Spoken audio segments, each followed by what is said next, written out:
না, হত্যা আমার পছন্দ নয়।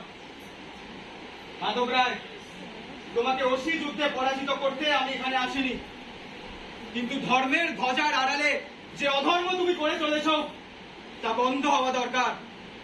তাই আমি নবদ্বীপের নিমাই পণ্ডিত তোমায় আদেশ দিচ্ছি, তুমি আজই এই নবদ্বীপ ত্যাগ করবে, আর তা না হলে তোমার সব খবর চলে যাবে নবাব হুসেন শাহের কাছে।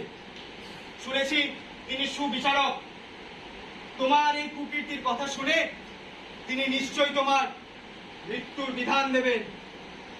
তার আগে তোমায় যে কিছু বিধান দিতে হয়। পণ্ডিত বিশ্বম্ভর মিশ্র, তোমার পিতার মৃত্যুর পর তুমি কি